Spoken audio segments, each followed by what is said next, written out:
Baiklah anak-anak, sekarang kita akan melanjutkan materi yang berikutnya, yaitu membandingkan dua jenis pecahan yang berbeda. Nah, nanti per desimal, ada persen, ada pecahan biasa, dan sebaliknya ya. Yang pertama, kita harus mengingat dulu tanda-tanda berikut. Untuk yang pertama, anak-anak, ini ada tanda kurang dari ya. Kalau bentuknya seperti ini namanya kurang dari. Kemudian kalau ada tanda seperti ini ya, artinya lebih dari, kemudian ini sama dengan. Nah, nanti kita akan membandingkan apakah pecahan tersebut kurang dari, lebih dari, ataupun sama dengan. Nah, ada berbagai cara ya. Yang pertama yaitu dengan menyamakan jenis pecahannya terlebih dahulu. Contoh, kita akan mengamati dua buah pecahan. Yang pertama yaitu pecahan 2/5. Nah, 2/5 ini adalah contoh dari pecahan biasa. Kemudian kita akan membandingkan dengan pecahan 0,4. Nah, 0,4 adalah contoh dari pecahan desimal. Lalu kita akan menyamakan kedua pecahan ini ya. Ada dua pecahan yang berbeda ya, yaitu pecahan biasa dan juga pecahan desimal.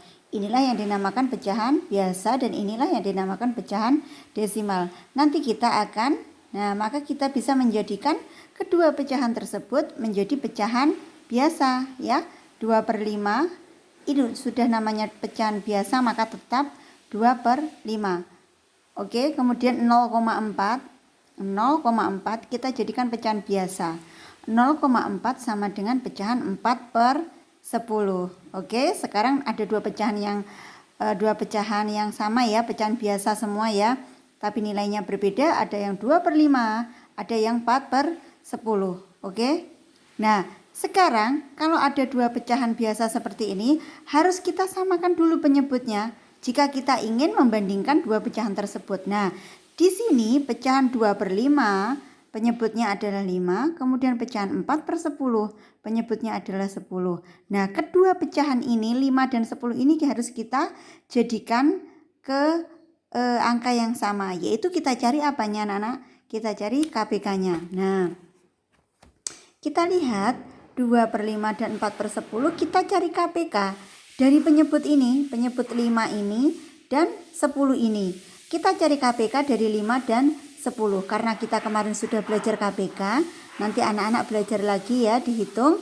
Nah, hasilnya adalah 10. Nah, nanti kedua pecahan ini kita jadikan penyebut per 10. Oke. Ini 2/5. Nah, akan kita jadikan penyebut per 10. Nah, 2/5 kita jadikan penyebut per 10 dulu. Bagaimana caranya? Pecahan yang baru 10, ini pecahan yang lama 5. 5 dikali berapa hasilnya 10 anak-anak? Ya, 5 dikali 2. Kalau penyebut dikali 2, maka pembilang juga harus dikali 2. Pembilang yang tadi 2 dikali dengan 2. Oke, 2 dikali 2 hasilnya 4. 4 penyebutnya tetap per 10. Jadi pecahan 2/5 jika diubah menjadi pecahan penyebut 10 adalah 4/10. Nah, sedangkan yang 4/10 ini penyebutnya sudah 10, maka ini tetap 4/10. Setelah kedua penyebut pecahan ini berpenyebut sama yaitu 10, bisa kita lihat apakah pecahan ini nilainya sama ataupun pecahan ini nilainya lebih dari. Nah, 4/10 dan 4/10, maka tanda yang tepat untuk mengisi titik-titik di tengah adalah sama dengan. Ya, sama dengan 4/10 kan sama dengan 4/10. Jadi pecahan 2/5 sesuai soal tadi, 2/5 sama dengan pecahan 4/10. 4/10. Paham ya?